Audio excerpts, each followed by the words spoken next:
Why is a billionaire from New York who came down from an escalator, who was three times married and twice divorced, the most pro-life president in American history? Why is it that it took a billionaire from New York who was formerly a Planned Parenthood donating Democrat to put Gorsuch and Kavanaugh and 200 Circuit Court judges on the Supreme Court? Why is it that a guy that never served before in American politics was able to renegotiate NAFTA, get us out of the WTO, tell the WHO to go pound sand, tell the UN to go pound sand, renegotiate NATO altogether, get us out of the JCPOA, make sure those billions of dollars we sent Iran are not going there anymore, move the embassy to Jerusalem, recognize the Golan Heights, deregulate the American economy, make us energy independent, finally build the wall? Why is it that that guy did it? It's because every single other person that preceded him besides President Reagan was part of the problem. They were part of the very same community of people that were Ivy League educated, said one thing and did another, were part of the ruling class that protected the agency, protected the Bureau, protected the DOJ. And as long as you said the right things and kept the deficits going, raised the taxes, deteriorated the industrial base, boosted Wall Street profits, kept the borders wide open so that we could have foreign nationals domiciling in our country that do not share our values, eventually get benefits, their kids can vote against our own values, then things will be just fine. Why is it that this guy is different? It's because unlike any other president, he could have been in the ruling class. He said no thanks. He had enough money to be in the ruling class. He's got more money than James Comey, Andrew McCabe, Peter Strzok, Smirk, his lover Lisa Page, and the person who probably published his book combined and multiplied times 100. He's the only president in modern history to have his own plane and actually go to probably a smaller plane when he becomes president of the United States. He's one of the only presidents that was a best-selling author, #1 TV show on The Apprentice, NBC, literally was in every single rap song, was glamorized. President Barack Obama said the American dream is to be what? Is to be Donald Trump. That's what he said the American dream was. Why is it that this guy's all of a sudden the populist hero? He's supposed to be part of the ruling class. It's because he's a defector from it. It's because he was in the dinners, he was in the cocktail parties, he heard the language, he heard the contempt that the ruling class, the Wall Street financiers, the Washington, D.C. lobbyists, and the Silicon Valley elites that he had to be around.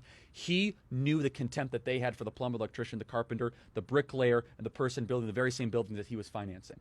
So he took the woman rink mentality, the philosophy that built that woman rink quicker and better than anyone could have imagined, despite the New York City bureaucracy and the municipal burdensome rules. And he said, I'm going to bring this to Washington, D.C., and I'm actually going to do something that a politician has never done before. I'm going to tell you the truth, no matter how brutal and honest it is. I'm going to do what I say I'm going to do. From the time he went down the escalator, he was the only person running for office that talked about China immigration, the two issues that are most affecting our country now. How was this possible? Because he listened to the very people the ruling class hated. He would walk a job site and he would ask them, what's on your mind? He says, man, I'm really worried that we're getting taken over by China. I'm really worried that we're getting too many people in this country. I'm worried I can't pay for health care. He internalized it. That's what a populist is. It's someone who listens to the people. So what makes President Trump different? This is a president who didn't need his job. He's the only president in American history who's going to be poorer after becoming president than before. He's not going to sign a book deal big enough to possibly make up for the gains. His son, investigated by every single authority imaginable, from Bob Mueller to the House Intelligence Committee to Adam Schiff to the Federal Bureau of Investigation, after being set up for that very same meeting.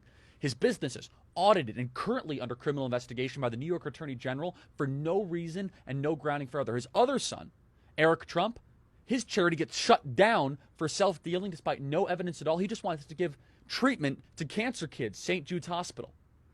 His 11-year-old son, under constant and daily attacks for just existing as a teenager or early, a 12 or 13-year-old in this society. How dare he live? He's the only person that will be more damaged materially, philosophically, and morally. Every other president ends up better on the back end. They end up being able to write their stoic journal and drama and being better respected. This guy is a vessel for us. A vessel for those of us that have nothing but resentment for the kingdom of Washington, D.C. The type of people that think everything is just perfectly fine because we just built a Hermes. Hermes is now in Reston, Virginia. Don't you know? Louis Vuitton's in Fairfax County, everybody. Things are great. Didn't you know that we literally have Dolce & Gabbana now in Georgetown? Things must be wonderful. You go into Washington, D.C., the cranes are as far as you can possibly see. The construction cranes, they're trying to rebuild the Parthenon, the Giza pyramids quicker than anything I've ever seen. It's More construction happening in D.C. perpetually. Why? It's the only place in America. This is why 8 out of 10 of the wealthiest counties in America are around Washington, D.C. It's the only place in America where they get richer at gunpoint. They have a multi-trillion-dollar cash flow happening into their center, into their power structure every single year, not because we want it. If Chicago and Minneapolis and Detroit, if people get rich there, they have to convince you to buy their products. Maybe it's manufacturing, maybe it's automobiles, maybe it's Best Buy, which is, of course, a Minneapolis company. But Washington, D.C. is different. They do it at gunpoint.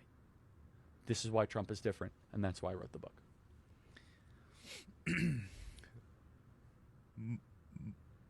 Market.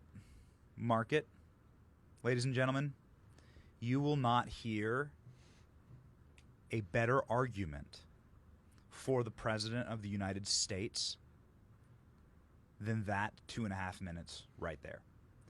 Cut it, mark it, drop it in.